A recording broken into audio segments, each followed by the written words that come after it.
creating nonstop, perpetual war in the Middle East?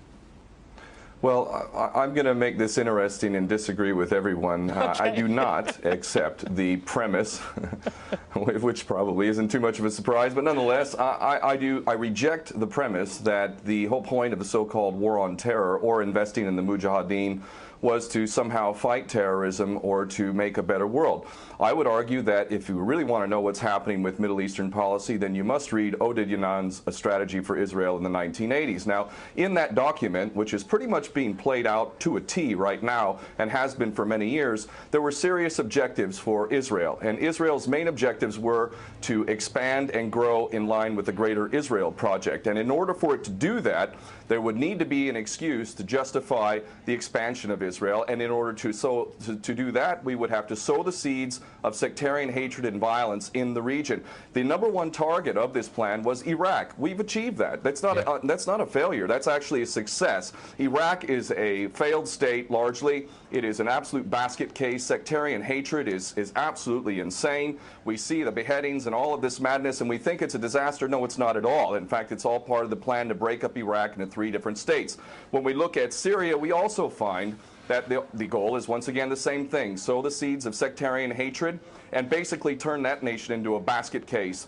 This is happening according to plan as well. Now, ISIS, funny enough, could stand for the Israeli Secret Intelligence Service. Many people are seeing the very big benefits to the state of Israel, the so-called Jewish state of Israel, by the breakup and the balkanization of the surrounding states. So actually, if you believe what's being told to you, and I just don't know why anyone would believe anything that comes out of the mouth of virtually any Western leader, whether it be Obama or Bush or any of the rest of them, all of these people are nothing but patent liars, and everything they say is pretty much the opposite of the truth. So I don't accept virtually anything they say. Okay, good. Okay, Peter, if I can go to you in New York. I mean, there is absolute continuity between the policies of Iraq and breaking it up and breaking up Syria as well. It is beyond naive to suggest that the U.S. doesn't have its fingerprints all over ISIS. In fact, tell me this: why has ISIS never once, or al-Nusra Front or al-Qaeda, not once have they attacked Israel? In fact,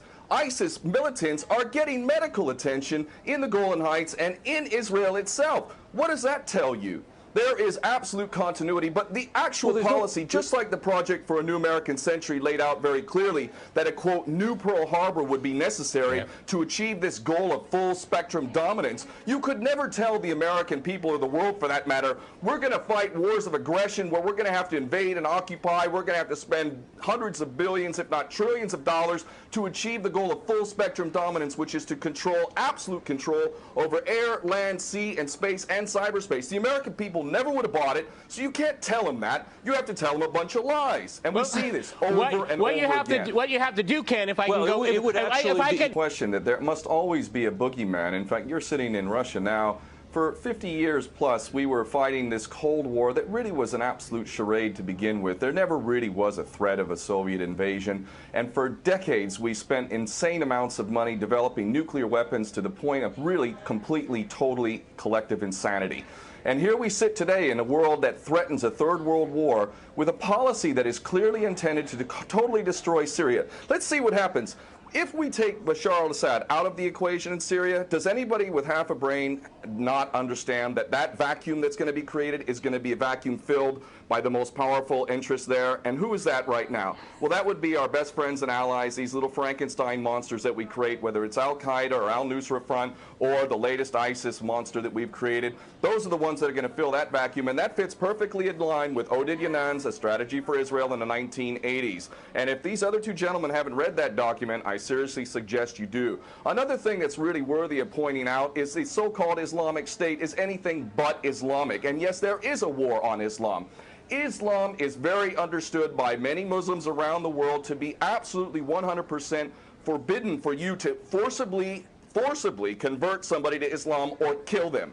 This is totally untrue. Back in the medieval times, when there was Muslim empires, it was an absolute understanding and policy amongst the Muslims who were in charge at that time that those who practiced whatever religion were allowed to continue practicing that religion, and they were not even forced to pay taxes into the Muslim empire itself. However, However, if people wanted to practice that religion, they would not be able to derive the benefits of the tax system and so on and so forth. The bottom line is no Muslim in their right mind would justify going in and literally executing men, women, and children simply because they don't convert to your religion. These people are not Islamic. They are creations of the monster, which is the empire of the United States and all its cohorts in Israel and England in particular. And this monster is purposely created to justify the continuing insanity of the never-ending war policy, which is really the core of America. And that is exactly why I renounced my U.S. citizenship. This madness cannot be considered anything but the major threat to the world.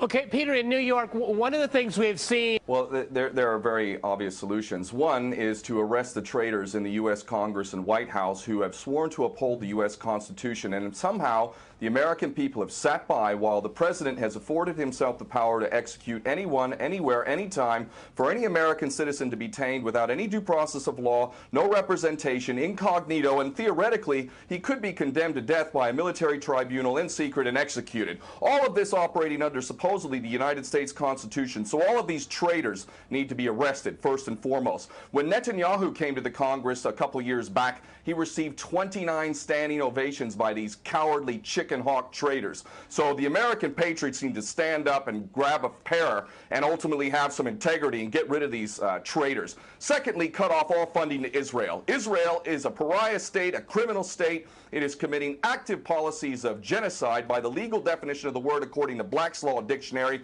That country needs to be cut off right now. All of their attention needs to turn inward. Stop your little empire endeavors and full spectrum dominance and all of this sort of madness. Start taking care of your infrastructure back home. Start taking care of the American citizens who have worked their whole lives and now find themselves wondering how they're going to keep a roof over their head.